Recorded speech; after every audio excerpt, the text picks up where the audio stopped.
Olá, muito boa noite. Sejam bem-vindos. Já estamos no ar em mais uma edição do Raio X da Política, aqui pelo Fator Político BR. Estamos ao vivo pela TVD News, no canal 581, em todas as antenas digitais parabólicas do país. São mais de 12 milhões de lares onde nós estamos alcançando agora, lugares inclusive onde a internet não chega. Muito obrigada desde já pela sua audiência. Já deixa aí o seu like, né? O gostei, porque assim a gente consegue quebrar o algoritmo do YouTube, que vive tentando nos boicotar, gente. É incrível. Então, deixa o seu like, compartilhe se puder também o link da transmissão. Aproveita que o jornal está só começando e hoje, nesta sexta-feira, 11 de outubro, não é isso mesmo? Já é 11, gente? 9, 10, 11, é isso mesmo. 11 de outubro de 2024. A gente se perde no tempo porque é tanta coisa acontecendo e, ao mesmo tempo, a gente percebe que parece que todos os dias são iguais. E eu já vou chamar a nossa convidada, deputada Silvia Wayampi, do PL do Amapá. Boa noite, bem-vinda, obrigada pela aceitação do convite. Boa noite, Berenice. Obrigada pelo convite. É sempre uma honra estar participando com vocês do Fator Político. Pois é, deputada. Olha, a gente já abre esta edição querendo um balanço também, especificamente aí do seu estado, do Amapá. Sei que a senhora está em Brasília, né? Mas durante todo esse período eleitoral, os parlamentares fizeram esse trabalho de base que é tão importante, né? E a senhora, como deputada da direita, acredita que termina o primeiro turno num saldo positivo? Quais são os pontos que a senhora gostaria de destacar aí da região do Amapá? Bom, quando a gente fala sobre a região norte, né, a gente tem que tirar alguns parâmetros. Os estados mais desenvolvidos da região sudeste, da região centro-oeste, da região sul, eles tiveram um destaque muito maior do que regiões como o norte e nordeste, onde a população é carente, onde a população ainda, infelizmente, se vende por voto. Por dinheiro, desculpe. Então, foi notório prisões da Polícia Federal, né, ações da Polícia Federal, fazendo apreensão de milhões e milhões de reais com suspeita de compra de votos nessas regiões. Então, nem o estado do Amapá, nem os outros estados dessas regiões mais carentes, como Norte e Nordeste, se livraram, né, de eventos como esse. Mas, de certa forma, sim, nós fomos vitoriosos. Por exemplo, no meu estado, nós nunca tivemos um diretório completamente de direita ou candidatos completamente de direita, como aconteceu na capital, Macapá. Nós tivemos ainda pulverizado dentro, tanto do PL como de outros partidos. Por exemplo, eu conheço candidatos que eram e são da direita, mas que tiveram as portas fechadas naqueles municípios e que tiveram que ser candidatos em partidos de centro-direita, né? Outros de centro-esquerda, e que lograram êxito, porque eles não tiveram a porta aberta dentro de partidos que são considerados da direita. Mas lograram êxito. E assim nós vamos vendo que, independente do partido, nesse momento, nós estamos vendo que a direita consciente está, de uma certa forma, tendo a sua participação em vários municípios. No nosso caso, lá no estado do Amapá, nós tivemos a eleição do prefeito, a reeleição do prefeito Furlan, né, que com mais de 85% de aprovação, então é o prefeito melhor avaliado e mais aprovado do Brasil. Tivemos pelo PL, então, a eleição de um prefeito, né, do município de Cutias, né, Cutias do Araguari, e óbvio, né, que mesmo com todo o dinheiro do mundo, né, por exemplo, como aparece aí, né, o Josiel, que é Alcolumbre, não foi eleito, né? Não logrou êxito. Então, ele concorria à prefeitura. No dia 23 de julho, declarou que não iria mais concorrer, porque pelas pesquisas deles, ele seria o melhor avaliado para concorrer a uma vereança, que seria o melhor votado, né? O mais votado do estado do Amapá. Deputada, o Josiel Alcolumbre, ele é irmão, só para nossa audiência, que não é aí do Amapá, ele é irmão do Davi Alcolumbre, do senador, é isso? Isso. Ele é irmão do senador Davi Alcolumbre, e mesmo com o senador Davi Alcolumbre já tendo sido presidente do Senado, tentando uma nova condução agora à presidência do Senado, mesmo assim, no próprio estado, o irmão dele não logrou êxito nem para vereador. Nossa, o que chama a atenção é que ele seria, então, candidato a prefeito, né? Isso. E aí desistiu dessa candidatura, achou melhor concorrer para vereador, e nem para vereador ele conseguiu ser eleito, deputada. Exatamente. Realmente não conseguiu. Mas isso demonstra que, na realidade, além dele não ter uma aceitabilidade, né, na capital ou no estado, significa também que é também uma das eleições mais difíceis, né, do Brasil, porque tem que cumprir uma porção de requisitos quanto à questão de vagas. Então, são muitos candidatos. Por exemplo, só o município, né, da capital, foram mais de 500 candidatos para 23 vagas. Então, você vê, é muito concorrido. Muito. Então, é uma peneira muito difícil para muitos candidatos. Verdade. E ainda tem essa questão das cotas, né? Deputada, como representante indígena, a senhora é a favor dessa questão de cotas quando o candidato se declara negro, pardo, enfim? Qual que é a sua opinião em relação a isso? Bom, o meu discurso, neste caso, ele vai ser pautado num... Vamos falar sobre universidade, um exemplo para eu poder entrar nessa questão. Eu sou a favor das cotas até a graduação. Quando acabou a graduação, já estão de igual para igual. Aí vem cota para mestrado, doutorado, para pessoas que já estão iguais. Desculpe, significa que o outro continua sem condições. Então, você vai colocar uma pessoa sem ficar facilitando e colocando sem condições ao mercado? Realmente, aí daí em diante, para especialização, para mestrado, doutorado, eu não concordo com o sistema de cotas. Até a graduação, que seria um nível, né, um nível superior, até aí eu concordo. Daí em diante eu já não concordo mais, porque é cada um por si. Agora, vamos falar sobre a questão das cotas quando se trata a concorrer para um pleito. Aí agora eu vou falar da minha pele, né? Eu, por exemplo, quando eu concorri para deputada federal, eu não obtive financiamento da minha campanha. Eu tive que entrar com uma ação na justiça. Então, a mulher indígena recebeu menos dinheiro do que as mulheres brancas e loiras. Veja, não é um discurso vitimista, é apenas uma constatação. Então, se nós não tratarmos por igual os candidatos ou as candidatas, nós não teremos condições, né? Como eu disse, eu vivi na pele. Então, eu fui eleita, mas fui eleita porque enfrentei um sistema, eu denunciei a todos, entrei com ação na justiça e lutei apenas pela igualdade. Então, você tem que tratar por igual. É mulher, é branca, é loira, é negra, é indígena, é mameluca, todas têm que receber o mesmo financiamento. Então, eu sou a favor de que, se houver financiamento a campanhas eleitorais, que seja um único valor para todos, para que todos concorram de igual para igual. Nunca um melhor ou um mais que o outro.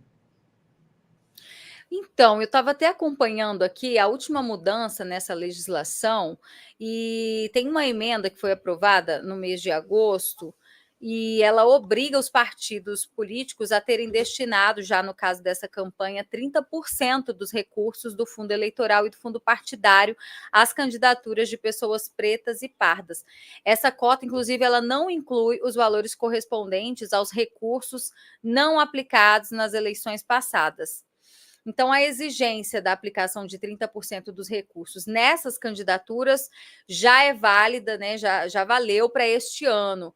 Agora, parece que tem uma polêmica envolvendo deputados que nessas eleições, por exemplo, se declararam, né, mudaram ali a questão de ser branco para pardo, para negro, enfim. E especificamente eu me lembro agora do caso do deputado Paulo Guedes, não é isso? Do PT? Exatamente. Exatamente. O Paulo Guedes, que declarou ter nascido no município, depois trocou de município de nascimento, que declarou não ser indígena e depois se declarou indígena.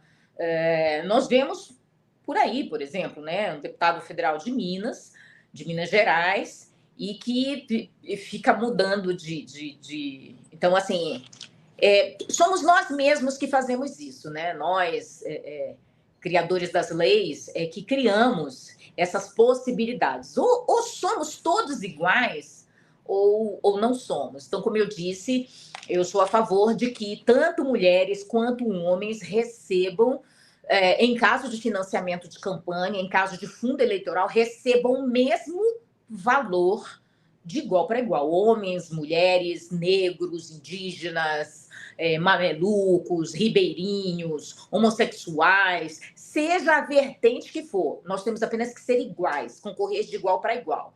Aí nós poderemos ver um processo político-eleitoral, né, mais transparente. Perfeito. Deputada, também eu quero mais, que eu acho que aproveitar. na suspeita da compra de votos, essa candidatura deve ser imediatamente cancelada.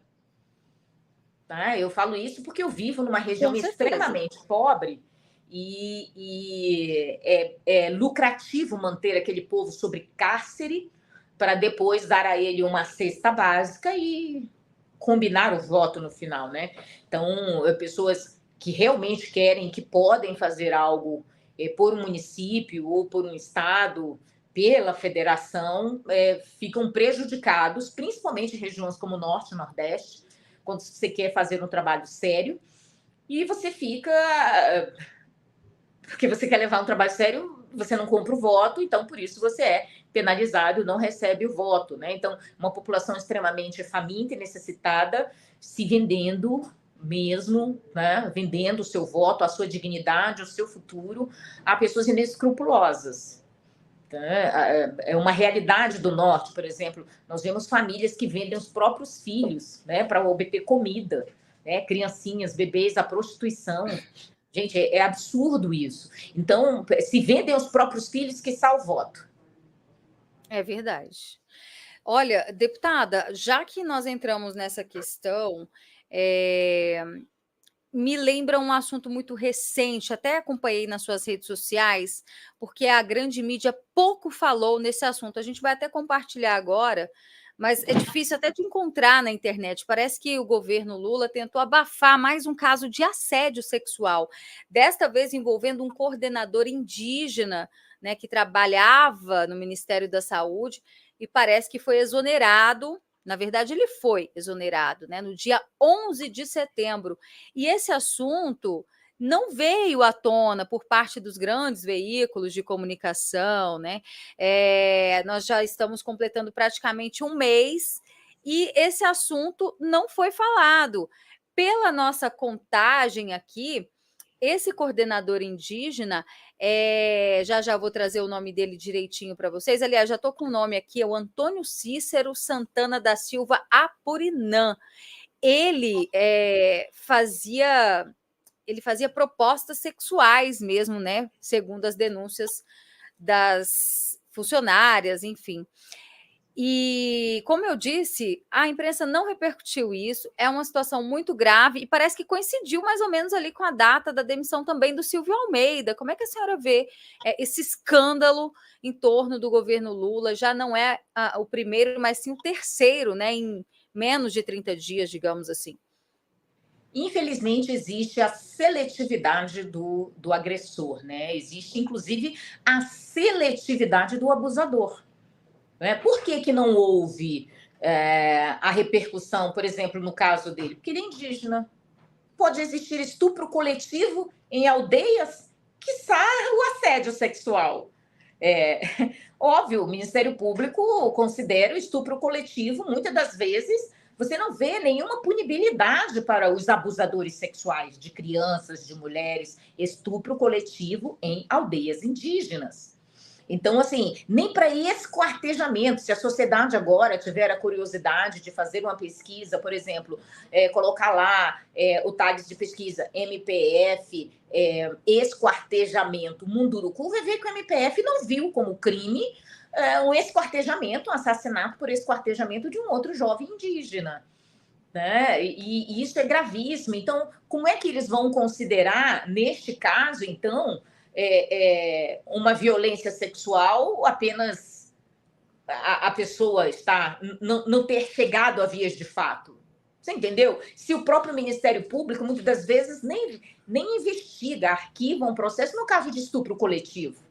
Estupro coletivo contra uma mulher indígena, porque muitas das vezes isso faz parte da cultura. Eu vi projetos de leis de que, para que você pudesse averiguar um estupro numa aldeia, você primeiro tinha que consultar um perito antropológico. Como assim? Para ele dizer que pode estuprar naquela aldeia? Então, assim, nós não temos uma proteção da mulher. Então, é um discurso muito antagônico, muito flexível. Você escolhe o abusador que deve ou que não deve ser punido.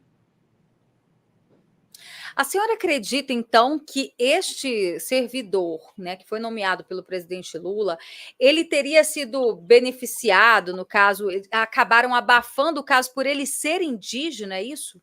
Com certeza, com certeza. Todas as questões, por exemplo, vocês viram que há pouco tempo houve o assassinato, né? De um indígena dentro de uma fazenda. Para a sociedade, a mídia veiculou que aquele pobre indígena foi alvejado, mas ninguém viu que ele estava armado, que ele invadiu uma propriedade privada, que ele causou terror no campo, junto com outros, que eles roubaram armamento da Força Nacional. Peraí. E aí ele foi alvejado num confronto. E aí travestiram a notícia como se ele fosse um coitado. Não foi. Podem ficar com raiva de mim, mas me desculpem, não dá para concordar com isso. Não dá. Então, todas as vezes que se trata da questão indígena, a gente precisa levar à pauta muitas discussões de uma sociedade hoje sendo alvo de uma narrativa usando a nossa pele, a nossa descendência contra o seu próprio país. Então, sim, a gente precisa trazer essas causas à discussão. É a seletividade do agressor, sim, né? É o uso de cultura, né? Para que possa ser justificado abusos. E a sociedade precisa estar atenta para não ser enganada, como vem sendo enganada há tanto tempo. Pois é, deputada. E assim, a gente percebe que há dois tratamentos diferentes. Um exemplo, o Cacique Sererê, né, que era um líder, e na época ali, daquele momento em que a população brasileira estava inflada no sentido da desconfiança em relação ao resultado das eleições, ele tomou partido, né, da direita. E com ele não teve conversa, não. Ele foi preso, ficou mais tempo até do que a infração cometida por ele, né? Nem seria crime no caso, mais tempo na cadeia do que o que estava previsto pela lei. Com ele foi diferente, talvez por essas questões ideológicas.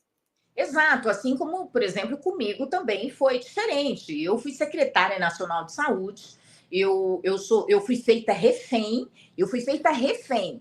Eu sofri 2 tentativas de assassinato. E uma dessas tentativas, né, uma dessas invasões que entraram com bordunas. Borduna é utilizado para matar. Matar. A convocatória saiu de, na época, a coordenadora nacional da APIB, da Articulação dos Povos Indígenas do Brasil, hoje a atual ministra Sônia Guajajara. A ordem era atacar uma outra mulher indígena. Mesmo com a denúncia na Polícia Federal, nada foi feito. Eu aguardo até hoje o desfecho desse caso, onde uma secretária nacional de saúde, uma secretária nacional de Estado, ela foi feita refém, ela foi alvejada, tentaram contra a minha vida, e foi passado um pano, né? E estava presente, por exemplo, isso tudo tem vídeos, né? Então, na época, a professora, hoje deputada federal, Célia Chacriabá, né? Tem vídeos Sim. dela entrando, gritando, fora a Silvia, com outras mulheres com burduna na mão. Burduna foi feito para matar. Então, assim, eu fui alvo disso. Aonde aparece, na época, a deputada federal Joênia Wapchana está na foto, junto com aquelas mulheres, né? Na invasão. Na época, ela era deputada federal. Ela negou isso, mas eu tenho a foto dela. Então, assim, você vê que a seletividade do agressor. Naquela época, porque o governo era outro, foi dado um outro tipo de tratamento. Claro, obviamente, que para esse indígena, o de Sererê, o tratamento foi dado diferente, da mesma forma. É verdade. Aquela antiga frase do Getúlio Vargas, né? Com os amigos, um tratamento, aos inimigos, todo o rigor da lei. Agora, deputada, esta foi uma semana de retorno nas atividades legislativas aqui em Brasília. Eu queria destacar, porque recentemente nós vimos o Conselho de Ética trabalhando, né, no sentido de levar adiante a cassação do deputado que é do PSOL, Glauber Braga, por ele ter saído ali a pontapés com um integrante do MBL, que é um cidadão comum, e estava lá questionando, né, dentro da Casa do Povo.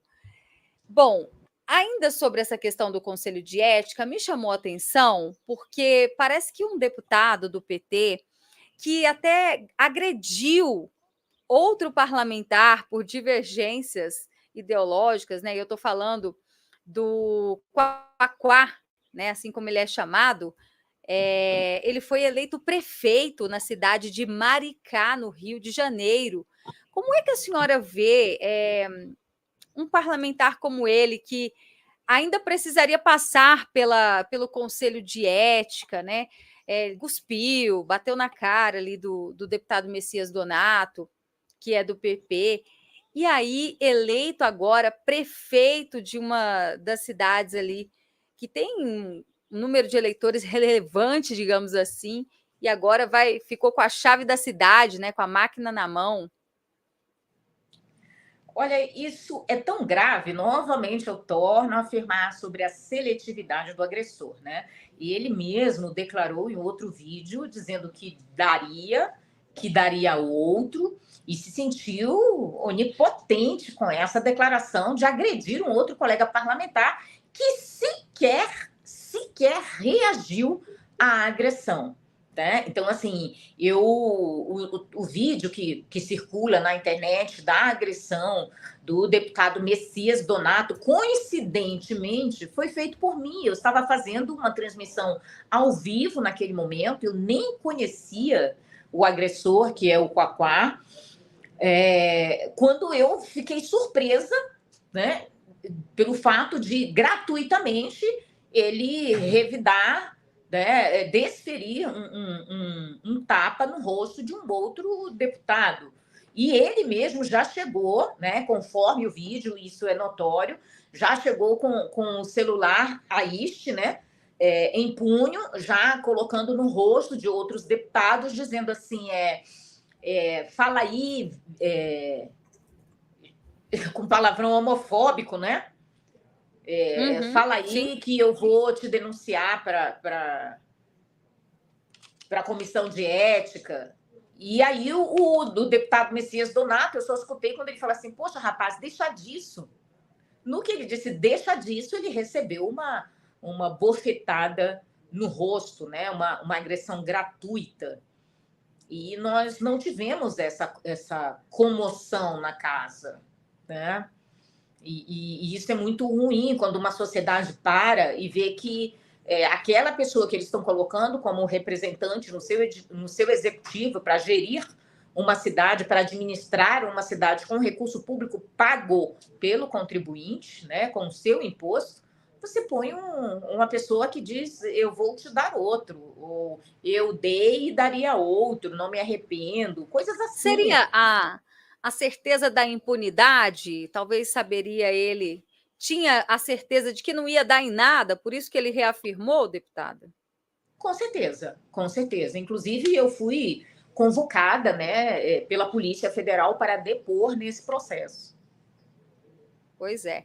Bom, para quem está chegando agora, né, e talvez não esteja entendendo o contexto, por que estamos voltando a esse assunto, olha só, tá até na manchete, pode colocar de volta para mim que não deu tempo. A PGR, né, abriu um inquérito e a gente está falando do Washington Quaquá, um deputado federal que foi eleito agora prefeito da cidade de Maricá, no Rio de Janeiro. A PGR pediu um inquérito contra ele pelo tapa no deputado Messias Donato, e talvez na esfera criminal esse processo traga algum tipo de punição, mas o que chama atenção foi a sua eleição na cidade de Maricá. E, deputada, quando a senhora disse, olha, eu nunca tinha o visto, eu confesso que também, quando tivemos esse episódio, a mesma pergunta eu me fiz. Eu falei, gente, eu conheço ele, porque eu já estou ali trabalhando no Congresso há quase 5 anos e não sabia da existência desse deputado. Acredito que seja daqueles turistas mesmo que vão lá de vez em quando para tumultuar. E nesse dia, eu me lembro que havia alguma votação muito importante e o PT estava ali para tumultuar e para atrapalhar, né? Não, na realidade, era a visita do Do presidente, né, Lula. também à casa do Lula. Verdade, E isso aí mesmo. estavam todos ali, muitos gritando fora Lula, né? E aí, obviamente, poderia xingar Bolsonaro de genocida, de tudo quanto é palavrão, né? Menos o Lula. Né? Exatamente. E ele não pode, né? Eu acho que, quanto à santidade, até o Papa está perdendo, né, ao presidente Lula, pela adoração que alguns devotam a ele, né? Então, é muito triste isso, né? Então, quando isso aconteceu, tinham várias pessoas que eu também nem conheço, eu fui ultrajada, eu fui empurrada também por assessores, mas eu não levei isso ao extremo, à pauta, eu simplesmente me retirei do local, né? Mas você vê o quanto que as pessoas estão tão fervorosas demais, né? Por questões que não devem colocar a pauta, né? Então, ele foi uma das pessoas que fervoroso demais, acabou agindo de um jeito que ele mesmo agrediu a um outro colega parlamentar. Eu sempre falo, eu nunca vou agir, né, gratuitamente contra alguém, a não ser que eu tenha sido primeiramente atacada. Então, eu vou responder à afronta. Mas ali foi gratuito, não estava... não tinha nada em relação a ele. Pelo contrário, foi ele que já chegou com o celular à mão e já agredindo verbalmente tanto o Nicolas quanto o deputado André Fernandes, chamando Estava provocando, né? Na verdade, isso. eu acho que ele estava esperando ser agredido. Como isso não aconteceu, ele que foi para cima. Exatamente, né? E as declarações para a sociedade. E essa sociedade que deveria exigir uma conduta exemplar dos seus representantes, foi a mesma sociedade que, muitas das vezes, condenou o ato do Messias Donato não ter revidado. Verdade, teve isso Será que... também. Falaram que Exatamente, exatamente. Então, a sociedade não deve esperar isso da gente, né? Nós, mesmo que muitos não concordem, nós não devemos levar para atos sem controle, né, de agressão. é igual aquela polêmica, a polêmica envolvendo o Datena e o Marçal, a história da cadeirada, né? Aí é demais. Você falar Exatamente. Então, que acho que foi uma legítima defesa. nenhum ali tinha razão. né? Imagina, deputada, se todo mundo levar ao pé da letra, eu estava defendendo a minha honra, foi legítima defesa. Que bagunça que não vai virar o nosso país, né? Enfim, essa história já deu muito pano para manga, inclusive aqui no nosso canal. Olha só, pessoal, vamos falar sobre o PL da anistia? Aproveitar que a deputada Silvia Wayampi está aqui com a gente, né? E tentar descobrir, arrancar dela alguma coisa que ela esteja sabendo nos bastidores. Vai ser votado esse ano? Vai votar só o ano que vem? A esquerda vai continuar atrapalhando? Agora, deputada Silvia, conte-nos tudo, porque o PL da anistia já foi adiado, né? A gente sabe que essa foi uma semana complicada, e fica a expectativa por parte dos presos, dos condenados pelo 8 de janeiro, sobre a aprovação do PL da anistia. Então, quero suas primeiras impressões, porque a gente sabe que a esquerda está marcando presença firme ali, e tentando de todas as formas embarrear para que esse projeto de lei não seja aprovado. Isso, apesar de muita controvérsia, de muita discussão essa semana, espera-se essa votação final na semana que vem. Então, ainda é meio complicado, né? Falar sobre isso, até porque essas discussões, antes que se leve a novas vias de fato, como já aconteceram em outros segmentos por outras discussões, tá? Espera-se que essa pauta, na semana que vem, realmente seja finalizada. Perfeito. E ainda nessa semana, a gente teve a questão do PL da anistia, e eu não sei se a senhora acompanhou o vídeo de uma menininha de 10 anos, a gente até exibiu aqui no programa, e ela pede, né, pela soltura do pai e do seu avô. É um vídeo assim chocante, emocionante, né? Porque ela, com toda a sua inocência, uma criança de 10 anos, demonstra ali o sofrimento e faz esse vídeo diretamente ali para o ministro Alexandre de Moraes. São muitas famílias, né? Muitas famílias mesmo que estão sofrendo. Olha, existem muitas coisas dolorosas, né, que elas ocorrem na justiça. Narcotraficantes, pessoas da mais alta periculosidade, estupradores, né, latrocidas, estão a soltos por aí, cometendo crimes e mais crimes. E pessoas que, pelo fato de terem um melhor poder aquisitivo, é justificado que essa pessoa tenha o direito de ficar na sua residência, tomando conta da sua família, na presença de filhos, por exemplo. Enquanto outras pessoas que têm um poder aquisitivo menor, elas são tratadas de uma forma pior, né?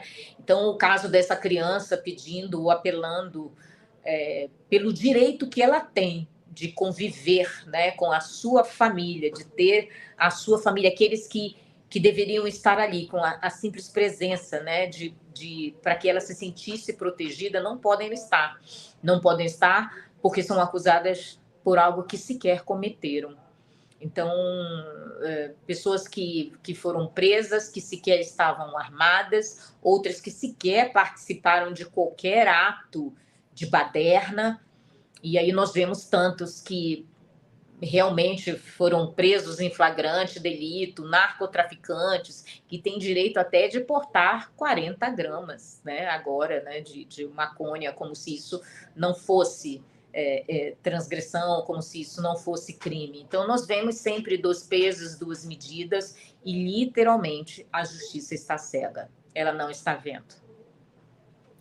Pois é, deputada Silvia, e ainda tem um outro ponto que preocupa, a questão da possível interferência do Supremo Tribunal Federal, que após todo esse trabalho, que a gente sabe que vai ter o Congresso para aprovar o PL da anistia, ainda corre o risco de lá no final dessa corrida ter uma canetada declarando que é inconstitucional. Essa possibilidade não está descartada, né? Não está descartada. E sim, isso denota que o Brasil está numa ditadura. Está em um momento, não é nem delicado, é gravíssimo, gravíssimo. Enquanto a sociedade não parar para compreender isso e não cobrar de quem deve ser cobrado, que é do Senado, né?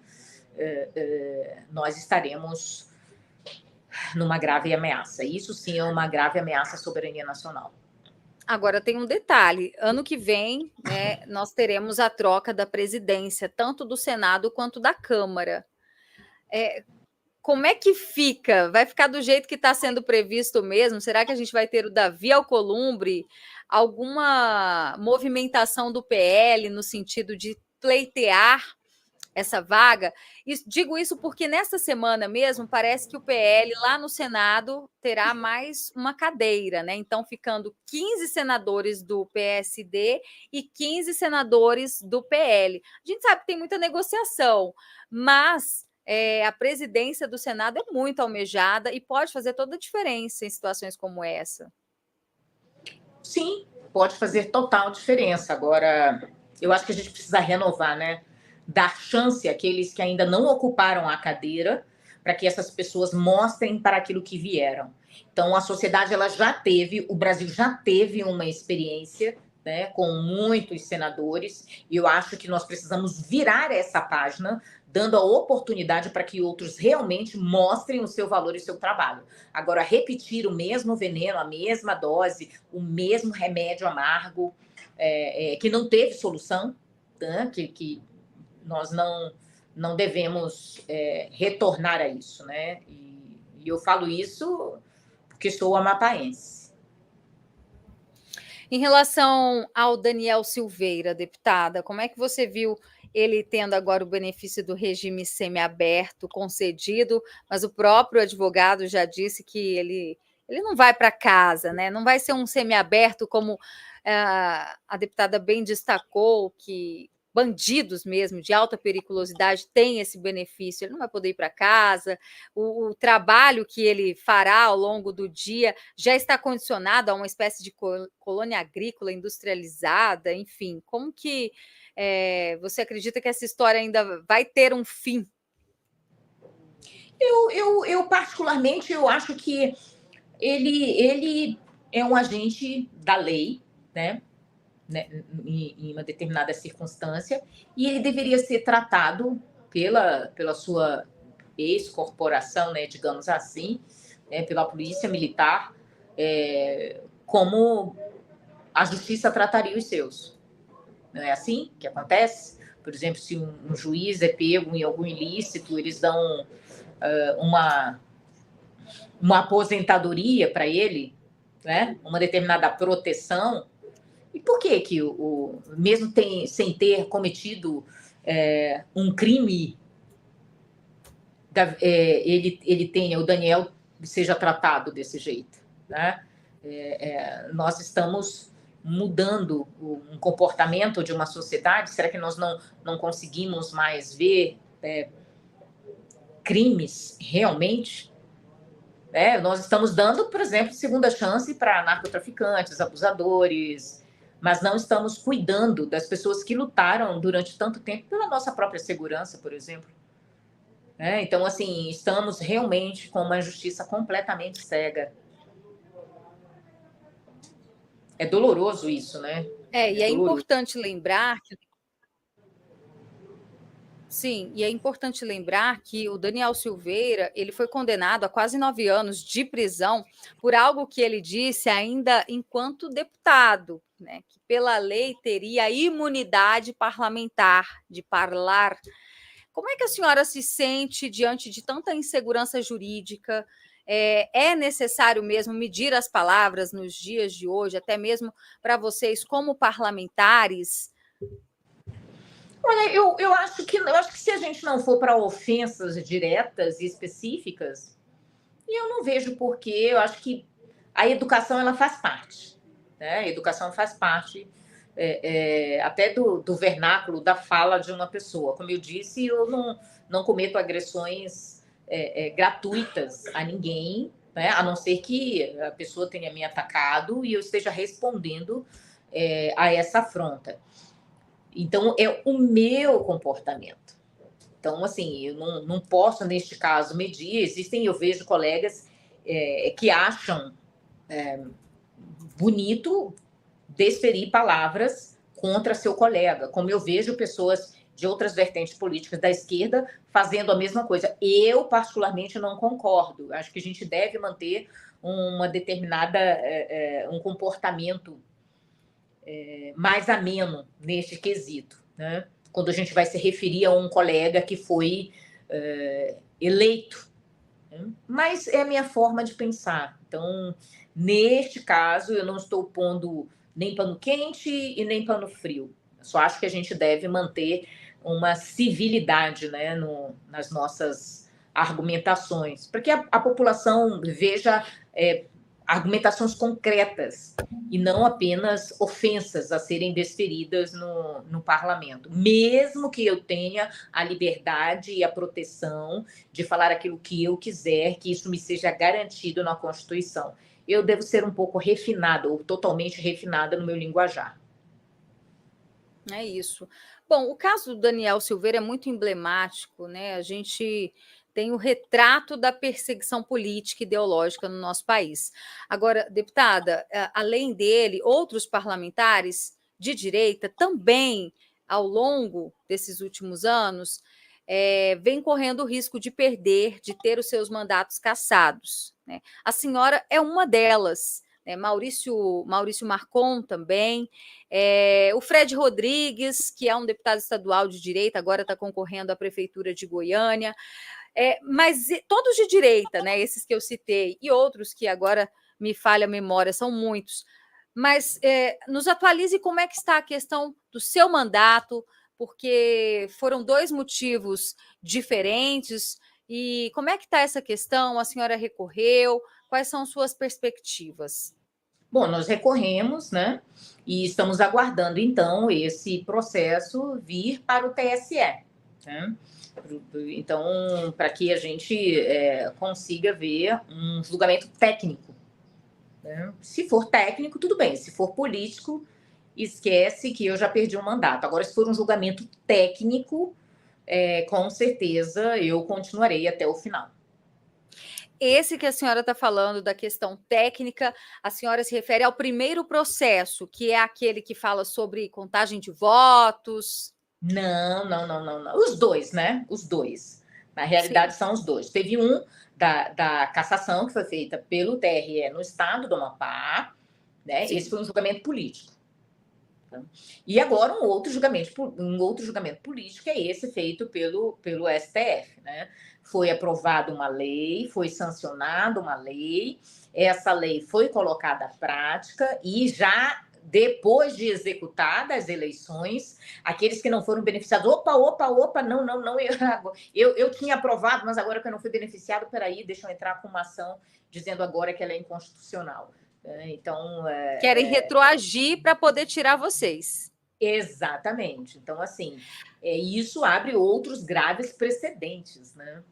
Mas então... é engraçado que quando a justiça tem interesse, por exemplo, o fim das saidinhas, né? Vocês aprovaram aí com muito custo o fim das saidinhas. No entanto, há poucos dias atrás, os presos lá em São Paulo tiveram o benefício concedido e a justificativa foi justamente essa, que esses presos tiveram o benefício porque a lei só foi aprovada após, né, eles terem pedido para ter esse benefício. Então, assim, em alguns momentos a lei pode retroagir. Não, depende do quê, né? Que regra é essa? Neste caso, ela retroage para beneficiar, mas a quem? Os bandidos. Né? E não é isso que nós vemos, né? Então, realmente, nós estamos escolhendo errado os nossos representantes. Né? A sociedade precisa nos acompanhar, a sociedade precisa nos cobrar, né? a todos nós. Né? Independente se a sociedade gosta de mim ou se a sociedade me odeia, ela deve acompanhar o nosso trabalho, o trabalho de cada um dos seus parlamentares, ver se, independente de ideologia, se esse trabalho está sendo técnico em benefício do povo para o povo, né? Em proteção do povo. Né? E sem dúvida nenhuma, o pagador de imposto está cansado. O pagador de imposto pagou para ter segurança, pagou para ter educação, pagou para ter saúde e não tem. E não tem, está sendo cada vez mais sobretaxado, e nós estamos brigando para dizer, ei, parem com isso, não vamos mais onerar a nossa população. E aí você vê agora a quantidade de nem sei como qualificar, um verdadeiro passamão, criando cada vez mais impostos, sobrecarregando ainda mais a população, tornando essa população cada vez mais pobre, né? Com juros e mais juros, com taxações, com outros e outros impostos, e essa sociedade não tem o retorno e não terá o retorno. Não terá o retorno. Então, você vê que essa sociedade está sendo sufocada, e o governo atual tem feito isso, está sufocando uma população, sobrecarregando essa população com impostos, dizendo que está taxando os mais ricos, mas, na realidade, essa taxação final, ela vai repercutir, inclusive, sobre a cesta básica, e toda a população, inclusive a mais pobre, com o menor poder aquisitivo. Então, não dando mais condições para que o empresário continue mantendo os empregos que ele mantém hoje. Então, nós vamos ter, aliás, já tivemos um rombo fiscal absurdo, como nunca visto antes.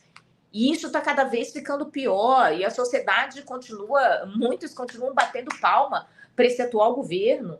É grave, é grave. Nós não devemos colocar incompetentes para gerir o dinheiro público. Deputada, já que a senhora tocou nesse assunto de impostos, me veio aqui à mente 2 assuntos, porque o governo já está de olho, né, naquela promessa de campanha do Lula, de que pessoas que ganhassem até 2 salários mínimos não precisariam declarar o imposto de renda, só que a partir do ano que vem, de 2025, terão que declarar. E parece que o governo também está de olho no Simples Nacional, né, que é acabar com isso, e isso vai comprometer diretamente os micro e pequenos empreendedores.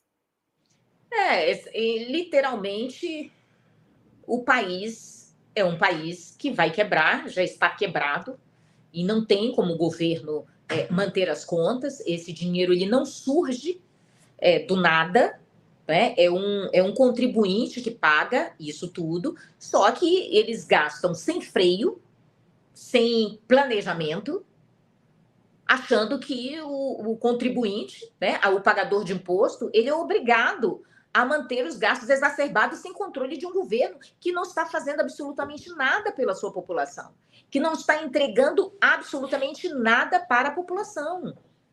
E quer ver um exemplo? O programa Minha Casa Minha Vida.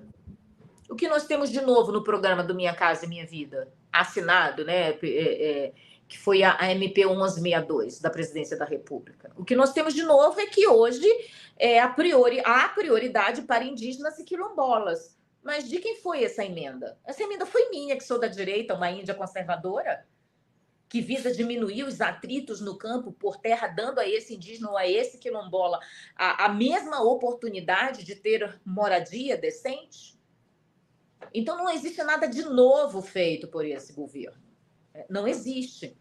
Então, foi necessário a atuação de uma indígena conservadora de direita para dar uma paginada num programa do governo? Por exemplo, podia ter sido a Célia Chacriabá, né? E isso não foi feito. Por exemplo, nós vemos agora essa briga por questão de homologação de terras, terras invadidas há pouco tempo, e você vê indígenas do Paraguai adentrando o solo brasileiro, requerendo para si algo que não lhes pertence. São paraguaios mesmo, né? Exatamente. E aí você vê eles fazendo isso tudo. Mas quando há homologação de terras, a sociedade ainda não entendeu.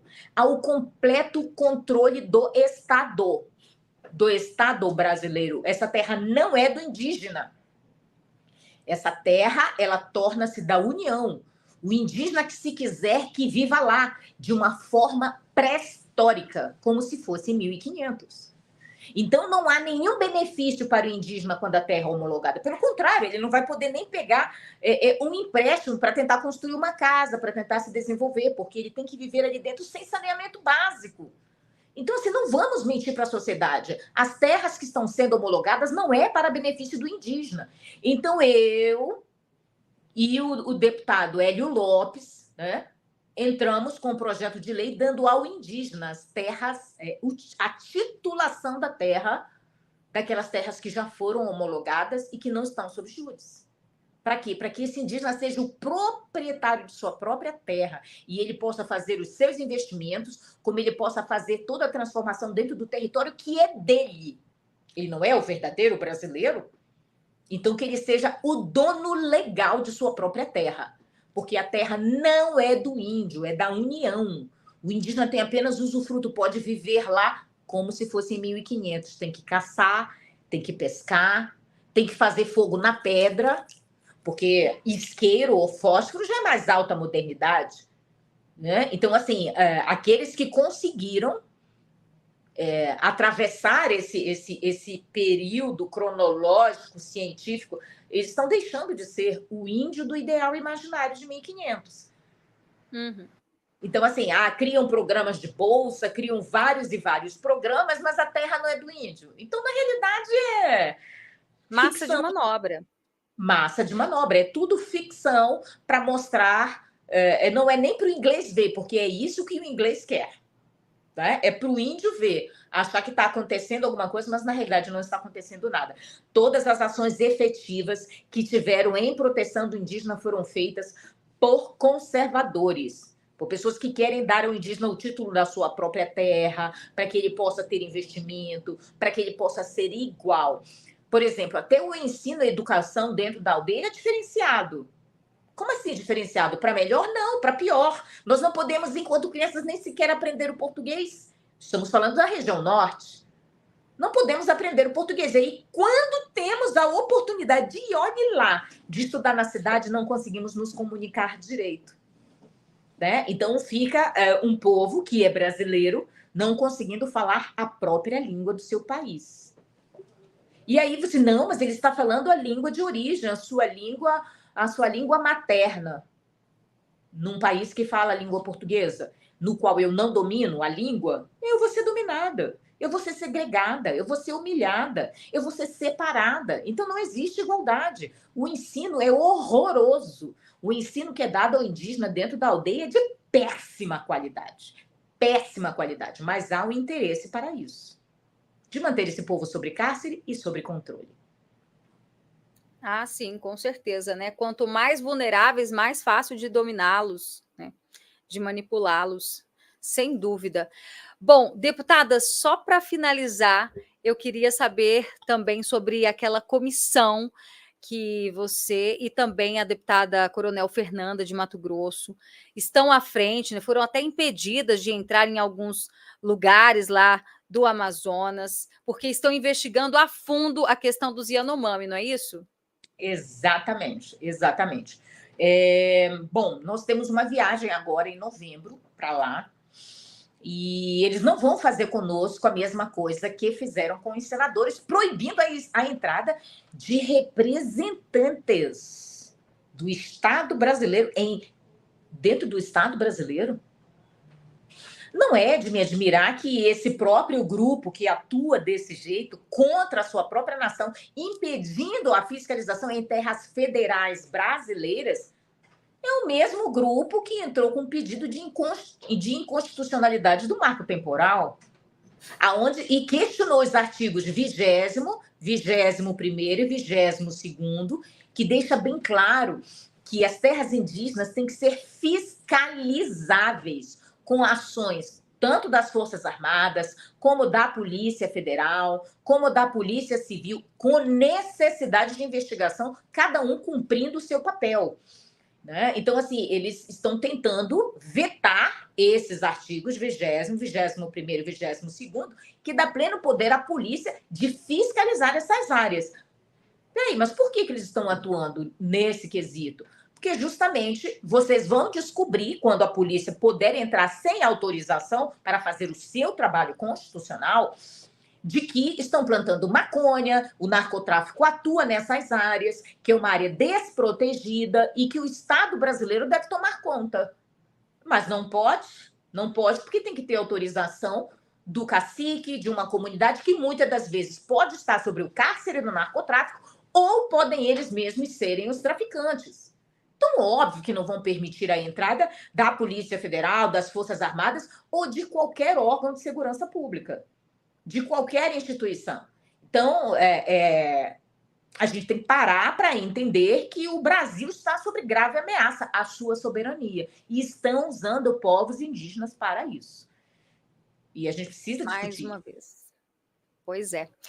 Deputada Silvia Wayampi, quero agradecer mais uma vez pela sua participação conosco nesta sexta-feira e parabenizá-la pela sua força, pela sua coragem aqui representando no Congresso Nacional. Obrigada mais uma vez. Obrigada, Berenice, e boa noite a todos. Bom, e a gente volta no domingo às 9 da manhã. Você sabe, tem Fator Agro e eu conto com a sua audiência. Até lá. Tchau, tchau. Finalmente, você agora tem um canal de TV para chamar de seu. Eu estou falando da TVD News, canal 581 com sinal aberto para todas as antenas digitais parabólicas. Estamos presentes em mais de 12 milhões de lares em todo o país. A TVD News reúne em sua programação diária os melhores conteúdos de canais informativos que antes você só encontrava na internet, como nós, do Fator Político BR. Todas as manhãs você fica bem informado na companhia de Alexandre Pitoli e a bancada da Rádio Auriverde. Na sequência tem o Marco Antônio Costa, do Fio Diário. E não para por aí.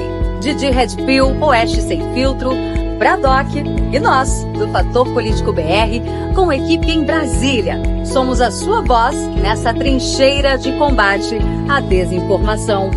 Anuncie na TVD News. Entre em contato conosco pelo telefone 61 9649 6183.